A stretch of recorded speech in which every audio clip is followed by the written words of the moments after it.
जय हिंद।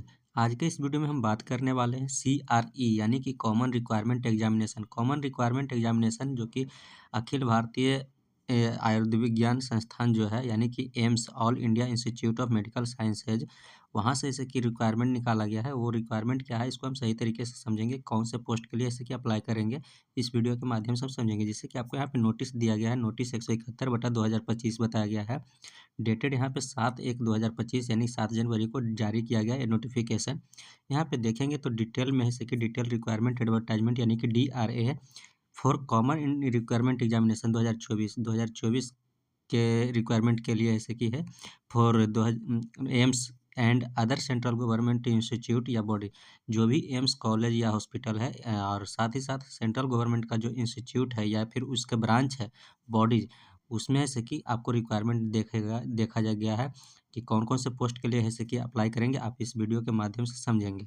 आप इसको ऐसे कि शुरू से लेकर के अंत तक के जरूर देखिएगा, आपको ऐसे कि बहुत अच्छी जानकारी ये दे रहे हैं।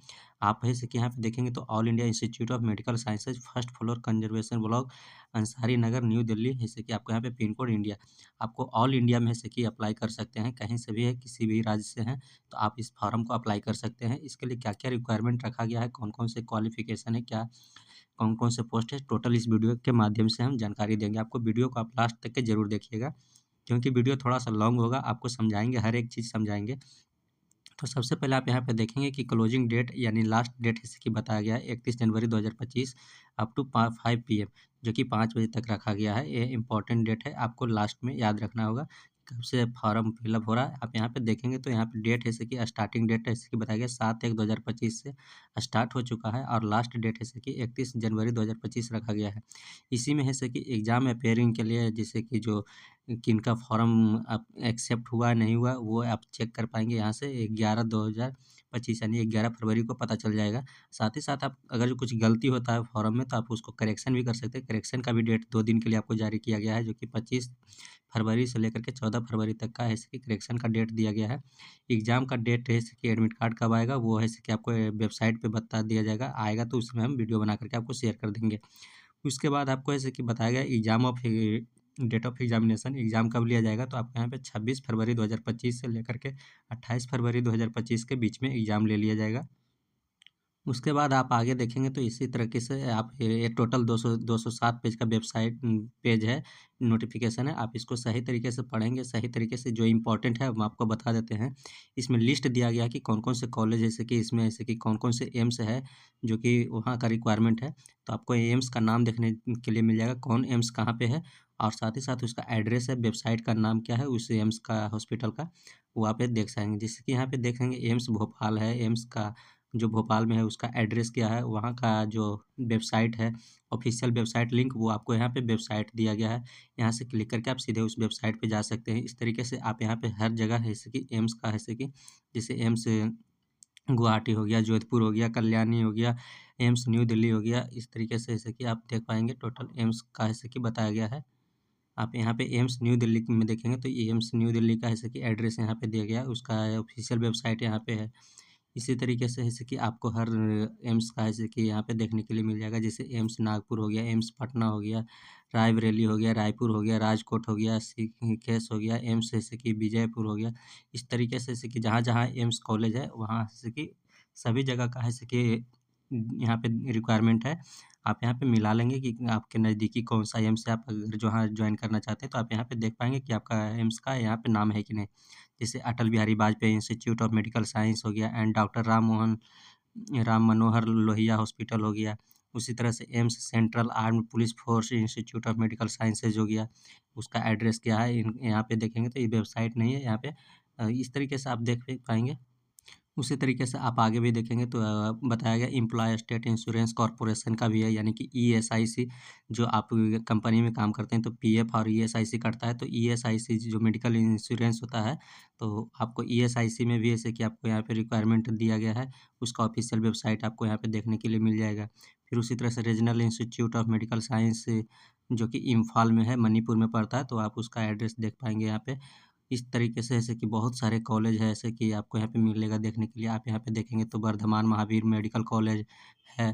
फिर उसी तरह से रूरल हेल्थ ट्रेनिंग सेंटर भी है यहाँ पे। फिर आगे देखेंगे तो एक और है जिसे Indian Indian council medical research जैसे कि उसका एड्रेस क्या है, वेबसाइट क्या है। तो इस तरीके से आपको ऐसे कि टोटल एड्रेस और उस कौन-कौन से कॉलेजेज है, कौन सा हॉस्पिटल है, वो हॉस्पिटल का नाम यहाँ पे देख पाएँगे। उसके बाद आगे हम बात करते हैं एज रिलैक्सेशन, इसमें कौन-कौन से फार्म कौन से व्यक्ति भर सकते हैं। नॉर्मल एज जैसे कि आपको 18 ईयर जैसे कि रखा गया है। कोई भी आप रिक्वायरमेंट के लिए अप्लाई करेंगे तो मिनिमम आपको एज होना चाहिए, जो कि 18 साल आपको होना चाहिए, उतना उम्र होना चाहिए। मैक्सिमम है जैसे कि वो बताया गया, क्राइटेरिया दिया गया, हर पोस्ट के लिए अलग-अलग है जैसे कि एलिजिबिलिटी है। तो पोस्ट में जैसे कि एज रिलैक्सेशन में छूट की बात कर लेते हैं, तो एससी/एसटी कैटेगरी के लिए आपको 5 साल का छूट मिलेगा, ओबीसी के लिए 3 साल का छूट मिलेगा, पीडब्ल्यूबीडी का यानी कि जो विकलांग कैटेगरी से आते हैं, उनको 10 साल का ऐसे कि एज रिलैक्सेशन इस तरीके से आपको देखने के लिए मिल जाएगा। आप इसको सही तरीके से नोटिफ़िकेशन को एक बार आप भी चेक कर लीजिएगा, सही तरीके से इसको पढ़ लीजिएगा। उसके बाद आगे हम यहाँ पे बात करेंगे कि इसमें एज रिलैक्सेशन के साथ-साथ एजुकेशनल क्वालिफ़िकेशन क्या लगेगा, उसके साथ इसका फॉर्म कैसे फ़िल अप करेंगे। थोड़ा-सा वीडियो लॉन्ग होगा, आप लोग वीडियो को अंत तक के ज़रूर देखिएगा। फिर उसके बाद फ़ीस की बात करें तो जो जनरल और ओबीसी कैटेगरी से हैं, उनको ऐसे कि आपको ₹300 ऐसे कि सॉरी ₹3000 ऐसे कि फॉर्म चार्ज लगेगा। था 3000 आपको ऐसे कि देना पड़ेगा। और वही ऐसे कि एससी/एसटी कैटेगरी कैंडिडेट या ईडब्ल्यूएस से भी बिलॉन्ग करते हैं, तो उनको ऐसे कि ₹2400 यहाँ पे एप्लीकेशन चार्ज देना पड़ेगा। और साथ ही साथ जो पर्सन डिसेबिलिटीज़ है, उनको इम्पैक्ट है एक्सेम्प्टेड है, यानी कि चार्ज में छूट दिया जाएगा। और एडमिट कार्ड की बात करें तो एडमिट कार्ड ऐसे कि आपको एग्ज़ाम से ऐसे कि 3 दिन पहले ऐसे कि दे दिया जाएगा, नोटिफ़ाइड ऐसे कि आपको 7 दिन पहले ऐसे कि बता दिया जाएगा कि कौन-सा स्टेट और कौन-सा सिटी में ऐसे कि एग्ज़ाम होगा, वो बताया जाएगा। और मेन ऐसे कि फाइनल एड्रेस ऐसे कि कहाँ पे लिया जाएगा एग्ज़ाम, वो आपको 3 दिन पहले पड़ेगा। ये सीबीटी होगा, यानी कि कंप्यूटर बेस्ड टेस्ट होगा, आपको ऑनलाइन लिया जाएगा, जो कि 90 मिनट का होगा एग्ज़ामिनेशन। टोटल ऐसे कि 100 क्वेश्चन रहेगा, जो कि 400 नंबर का रहेगा, हर क्वेश्चन ऐसे कि 400 नंबर का रहेगा इस तरीके से। जिसमें 25 एमसीक्यू रिलेटेड होगा, जो कि जनरल नॉलेज या एप्टीट्यूड क्वेश्चन से होगा, और general computer knowledge of computer यानी कंप्यूटर से रिलेटेड होगा। और 75 क्वेश्चन जो होगा एमसीक्यू जो होगा, वो रिस्पेक्टिव ग्रुप यानी कि आप जो क्वालिफिकेशन जिस पोस्ट के लिए अप्लाई कर रहे हैं, सबका अलग-अलग क्वालिफिकेशन है, तो उस क्वालिफिकेशन के अनुसार ऐसे कि आपको दिया जाएगा। अ, साथ ही साथ क्वालिफ़िकेशन का जो क्राइटेरिया है, वो आप यहाँ पे देखेंगे तो each question will carry equal for marks for each other, यानी कि हर एक क्वेश्चन के लिए आपको 4 नंबर दिया जाएगा। अगर जो उसमें कुछ गलती करते हैं तो आपको 4 में से 1 नंबर काट लिया जाएगा, जो कि हुँ, तो ये है जैसे कि आपको रिक्वायरमेंट के लिए जैसे कि आप उसके बाद देखेंगे कि कौन-कौन से पोस्ट है के लिए आप अप्लाई करेंगे, तो कौन-कौन से पोस्ट और क्या उसके लिए क्वालिफ़िकेशन रखा गया है, मतलब उससे रिलेटेड क्या क्वेश्चन पूछा जाएगा, वो आपको यहाँ पे देखने के लिए मिलेगा। तो आप यहाँ पे देखेंगे कि पोस्ट जैसे कि जैसे असिस्टेंट हो गया, डिटेंशन हो गया, डिटेंशन या डोमेस्ट्रेटर हो गया, इस तरीके से का पोस्ट जैसे कि जैसे तो आप उसको फूड या न्यूट्रिशन या डाइट से रिलेटेड क्वेश्चन पूछा जाएगा, जो कि इंग्लिश लैंग्वेज होगा। यहाँ पे बाइलिंगुअल नहीं है, किसी-किसी में बाइलिंगुअल होगा, हिंदी और इंग्लिश दोनों पूछा जाएगा, तो इसमें हिंदी नहीं है और इंग्लिश सिर्फ़ है। तो ये आपको देखना है। और उसी तरीके से आप देखेंगे असिस्टेंट है, असिस्टेंट एडमिनिस्ट्रेटिव ऑफ़िसर है, एग्ज़ीक्यूटिव असिस्टेंट है, जूनियर एडमिनिस्ट्रेटिव ऑफ़िसर है, ऑफ़िसर असिस्टेंट है, इस तरीके से जो पोस्ट है, उस पोस्ट के लिए आपको क्या पूछा जाएगा उससे रिलेटेड, तो आपको जनरल एडमिनिस्ट्रेटिव या सीसीएस रूल्स, एफआर या एसआर बेसिक कंप्यूटर इससे रिलेटेड आपको क्वेश्चन पूछा जाएगा, जो कि इंग्लिश बेस्ड क्वेश्चन होगा। उसी तरीके से आगे की बात करेंगे तो यहाँ पे डाटा एंट्री ऑपरेटर है, जो कि ग्रेड ए ग्रुप का है। फिर उसी तरीके से जूनियर एडमिनिस्ट्रेटिव असिस्टेंट है, लोअर डिवीज़न क्लर्क है, या सीनियर एडमिनिस्ट्रेटिव असिस्टेंट है, या फिर अपर डिवीज़न क्लर्क है। इस पोस्ट के लिए आपको जैसे कि जनरल मैथ एंड इंग्लिश से रिलेटेड क्वेश्चन रहेगा, और साथ ही साथ टाइपिंग टेस्ट भी लिया जाएगा, टाइपिंग टेस्ट। और जो क्वेश्चन होगा वो हिंदी और इंग्लिश दोनों में होगा, बाइलिंगुअल होगा। यहाँ पे दोनों लैंग्वेज में मिलेगा आपको देखने के लिए क्वेश्चन। आगे इसी तरीके से बात करते हैं तो असिस्टेंट इन इंजीनियर हो गया, जूनियर इंजीनियर जो कि सिविल में है, इससे सिविल इंजीनियरिंग से रिलेटेड क्वेश्चन पूछा जाएगा, जो कि इंग्लिश बेस होगा। उसी तरीके से असिस्टेंट इन इंजीनियर इलेक्ट्रिकल का है, जूनियर इंजीनियर इलेक्ट्रिकल का है। तो इसी तरीके से है सेम, यहाँ सिविल है, एक इलेक्ट्रिकल है, ये है। तो आप यहाँ पे सही तरीके से देखेंगे कि आप कौन से पोस्ट के लिए एलिजिबल हैं। बहुत सारे पोस्ट दिया गया है यहाँ पे, ऑडियो मीटर है, टेक्नीशियन है, या फिर स्पीच टाइपिस्ट है, जूनियर ऑडियोग्राफी है, या फिर टेक्निकल असिस्टेंट है। तो आपको जैसे कि स्पीच या हियरिंग से रिलेटेड जैसे कि क्वेश्चन पूछा जाएगा जो कि इंग्लिश बेस्ड में होगा। इलेक्ट्रीशियन या लाइनमैन है या फिर वायरमैन है तो इलेक्ट्रीशियन ट्रेड से पूछा जाएगा जो कि बाइलिंगुअल क्वेश्चन होगा, हिंदी और इंग्लिश दोनों में पूछा जाएगा। आपको एक-एक पोस्ट आपको यहाँ पे देखना है कि कौन-कौन से पोस्ट है, जैसे कि यहाँ पे देखेंगे तो मैनीफोल्ड टेक्नीशियन है, गैस स्टोर मैनीफोल्ड रूम है, अटेंडर है, गैस मैकेनिशियन, पंप मैकेनिशियन, इस तरह से डॉर्फ ग्रेड है, असिस्टेंट लॉन्ड्री है, सुपरवाइजर है, लॉन्ड्री सुपरवाइजर है, स्टोर कीपर ड्रग्स है जो कि ड्रग्स यानी कि जहाँ दवाई रखा जाता है वहाँ का स्टोर कीपर, या फिर स्टोर कीपर जनरल हो गया, बहुत सारे जगह स्टोर कीपर होते हैं, तो उस तरीके से आपका क्या पूछा जाएगा, फार्मेसी है, मटेरियल मैनेजमेंट है, इस तरीके से इंग्लिश बेस्ड क्वेश्चन पूछा जाएगा। उसके बाद आप देखेंगे तो फार्मासिस्ट होम्योपैथी का है, होम्योपैथी से रिलेटेड पूछा जाएगा जो कि इंग्लिश बेस्ड क्वेश्चन होगा। फिर उसी तरह से junior accounts officer, junior accounts officer accountant के लिए होगा, कैशियर होगा, चीफ कैशियर है। ये पोस्ट है, बहुत सारे पोस्ट है, आपको यहाँ पे देख पाएंगे कि कौन कौन से पोस्ट है। तो अकाउंट्स एंड बुक कीपिंग से रिलेटेड पूछा जाएगा, आपको यहाँ पे इंग्लिश में पूछा जाएगा। फिर आगे देखेंगे जूनियर मेडिकल रिकॉर्ड ऑफिसर है, मेडिकल रिकॉर्ड ऑफिसर यानी कि JMRO यानी कि रिसेप्शनलिस्ट में है, मेडिकल रिकॉर्ड से पूछा जाएगा, इंग्लिश बेस्ड क्वेश्चन होगा। आप यहाँ पे देख पाएंगे junior medical record officer MRO।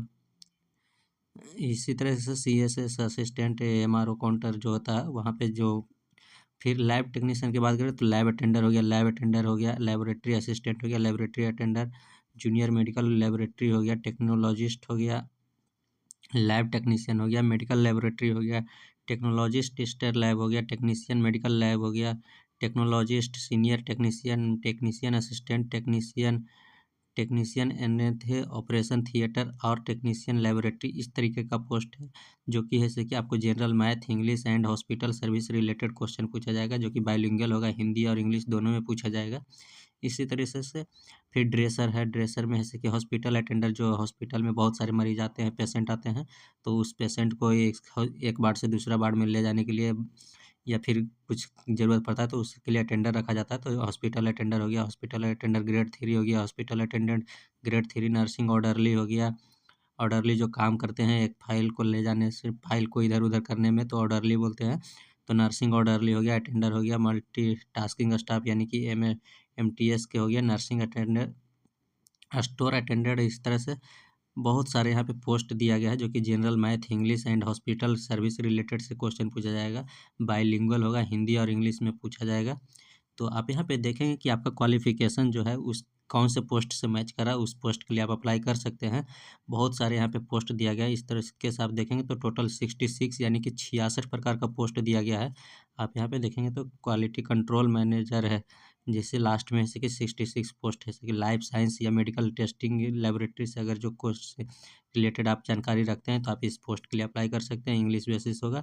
Bio medical engineer हो गया, कोडिंग क्लर्क या मेडिकल रिकॉर्ड टेक्नीशियन या मेडिकल रिकॉर्ड असिस्टेंट हो गया, इस तरीके से बहुत सारे ऐसे किए हैं। आप यहाँ पे सही तरीके से आप एक-एक पोस्ट देखिएगा, जैसे पेंटर, अगर जो कोई पेंटिंग का काम करते हैं, पेंटर हैं, तो वो भी अप्लाई कर सकते हैं, प्लम्बर हैं, तो प्लम्बर भी अप्लाई कर सकते हैं, या फिर टेलर हैं, तो टेलर के लिए भी अप्लाई कर सकते हैं। यहाँ पे टेलर ग्रेड 3 दिया गया है, वर्कशॉप असिस्टेंट है, तो आप यहाँ पे देख लीजिएगा एक-एक पोस्ट का कि कौन से पोस्ट आपके लिए बेस्ट है, उस पोस्ट के लिए आप अप्लाई कर पाएँगे। सही तरीके से आप पोस्ट देखेंगे, पोस्ट के रिलेटेड आपका क्वालिफ़िकेशन क्या है, वो क्वालिफ़िकेशन आप देखेंगे। क्वालिफ़िकेशन मैच करेगा, आप तभी ऐसे कि फॉर्म को अप्लाई करेंगे, क्योंकि इस फॉर्म को अप्लाई करने में बहुत ज़्यादा चार्ज लगेगा। तो ये आपको जानकारी हम दे रहे हैं। ये जैसे कि आपको डाउनलोड कैसे करना है, इसको हम सही तरीके से समझेंगे, कैसे फॉर्म को फिलअप करेंगे, ये भी हम सही तरीके से समझेंगे। उसके बाद आप यहाँ पे देखेंगे तो जैसे कि पोस्ट वाइज जैसे कि बताया गया कि किस पोस्ट में जैसे कि कौन-कौन से हॉस्पिटल में, कौन-कौन से एम्स में जैसे कि सीट खाली अवेलेबल है। तो जैसे कि देखेंगे असिस्टेंट डायटीशियन है, जैसे कि असिस्टेंट डायटीशियन का देखेंगे तो एम्स बिलासपुर में है, जैसे कि जो कि यहाँ पे एज लिमिट बताया गया 35 साल से ज़्यादा उम्र नहीं होना चाहिए। उसके लिए एसेंशियल क्वालिफ़िकेशन क्या है, वो आप यहाँ पे देख पाएँगे, क्वालिफ़िकेशन भी बताया गया है। ये है जैसे कि आपको पोस्ट वाइज़ है, आपको दिया गया है। इस तरीके से आप जान रहे हैं 207 पेज का ये पेपर है। आप इसको जैसे कि पोस्ट वाइज़, जैसे असिस्टेंट डायटीशियन का जहाँ-जहाँ पोस्ट खाली है, जैसे एम्स न्यू दिल्ली में है, तो एम्स न्यू दिल्ली में भी आप अप्लाई कर सकते हैं। नागपुर में है तो वहाँ भी आप अप्लाई कर सकते हैं। आप वहाँ पे पूछा जाएगा कि कौन प्रेफ़रेंस माँगा जाएगा, जब फॉर्म फिलअप कीजिएगा तो कौन से स्टेट के लिए आप अप्लाई कर रहे हैं, प्रेफरेंस दीजिएगा, 3 से 4 ऑप्शन दीजिएगा वहाँ पे। उसके लिए क्वालिफ़िकेशन आपको क्या है, तो आप यहाँ पे देखेंगे एमएससी फूड एंड न्यूट्रिशन से पास किया हुआ होना चाहिए, जो कि यूनिवर्सिटी किसी भी यूनिवर्सिटी से हो। उसके बाद साथ ही साथ बताया गया 2 years experience in line preferably in large teaching hospital. आप हॉस्पिटल में अगर जो 2 साल का एक्सपीरियंस लिए हुए हैं असिस्टेंट डायटीशियन से, तो आप इसको अप्लाई कर सकते हैं। इस तरीके से बहुत सारा ऐसे कि जैसे असिस्टेंट डायटीशियन का यहाँ पे देखेंगे तो central armed police force institute medical science में भी ऐसे कि सीट खाली है। रीजनल इंस्टीट्यूट ऑफ पैरामेडिकल और नर्सिंग साइंस में भी ऐसे कि इस तरीके से ऐसे कि जहाँ-जहाँ ये ऐसी पोस्ट है उस पोस्ट के लिए आप अप्लाई कर सकते हैं। डायटीशियन हो गया, असिस्टेंट हो गया, इस तरीके से आपको पोस्ट वाइज़ बताया गया है कि कौन-सा पोस्ट कहाँ-कहाँ खाली है। जैसे कि आप यहाँ पे देखेंगे तो जूनियर एडमिनिस्ट्रेटिव ऑफिसर जो है, जूनियर एडमिनिस्ट्रेटिव ऑफिसर की बात करें तो यहाँ पे देखेंगे एम्स है, रायबरेली है। बिटवीन उम्र कितना होना चाहिए, तो 21 से 30 साल के बीच में होना चाहिए। इसके लिए ऐसे कि क्वालिफ़िकेशन क्या माँगा है, तो डिग्री रिकॉग्नाइज्ड कोई भी ऐसे कि स्टूडेंट फ़िल अप कर सकते हैं जो डिग्री कर चुके हैं। साथ ही साथ प्रोफ़ेशनली इन कंप्यूटर यानी कि प्रोफिशिएंसी इन कंप्यूटर, जो कि आप कंप्यूटर से नॉलेज है तो आप इसको अप्लाई कर सकते हैं। बहुत सारा यहाँ पे पोस्ट है, बहुत सारे ऐसे कि वैकेंसी भी है, बहुत सारे ऐसे कि रिक्वायरमेंट यहाँ पे जारी किया गया। आप इसको सही तरीके से जैसे कि जानेंगे, जैसे लोअर डिवीज़न क्लर्क हुआ, तो लोअर डिवीज़न क्लर्क यानी कि एलडीसी जो है, वो एम्स है जैसे कि बताया गया 18 से 30 साल के बीच में उम्र होना चाहिए। इसके लिए क्वालिफ़िकेशन क्या है, इस तरह से क्वालिफ़िकेशन भी आपको माँगा गया है। टाइपिंग स्पीड क्या होना चाहिए, तो टाइपिंग स्पीड देखेंगे तो आपको बताया गया है अगर जो इंग्लिश टाइपिंग आप करते हैं तो 35 वर्ड पर मिनट यानी कि इंग्लिश में, या फिर 30 वर्ड पर मिनट हिंदी होना चाहिए। 2 में कोई एक आपको टाइपिंग करना है। यहाँ पे या लिखा हुआ है, या का मतलब होता है कि या तो हिंदी हो या तो इंग्लिश हो, आपको 2 में कोई एक आपको टाइपिंग स्पीड ऐसे कि कंप्लीट करना होगा। इस तरीके से लोअर डिवीज़न जो क्लर्क है, आप देखेंगे तो बहुत सारे एम्स है, जैसे एम्स जम्मू हो गया, एम्स गुवाहाटी हो गया, मल मगल मगलागिरी है, एम्स राजकोट है। इस तरीके से बहुत सारा है जैसे कि आप ये पोस्ट मिलेगा। इस तरीके से आपको टोटल 207 पेज का है जैसे कि रिक्वायरमेंट है। आप सही तरीके से देखिएगा कहाँ के लिए आप अप्लाई कर रहे हैं, किस पोस्ट के लिए अप्लाई कर रहे हैं, इसको सही तरीके से आप जानकारी लीजिएगा। फॉर्म को कैसे फिलअप करेंगे, इसको नेक्स्ट वीडियो में हम जानकारी देंगे। आप फिलहाल ऐसे कि हमारे चैनल पर नए हैं तो इस चैनल को सब्सक्राइब कर लीजिए और बेल नोटिफिकेशन को ऑन कर लीजिए, जिससे कि हर वीडियो सबसे पहले आप तक पहुँचता रहेगा। फिर मिलेंगे नेक्स्ट वीडियो में। जय हिंद।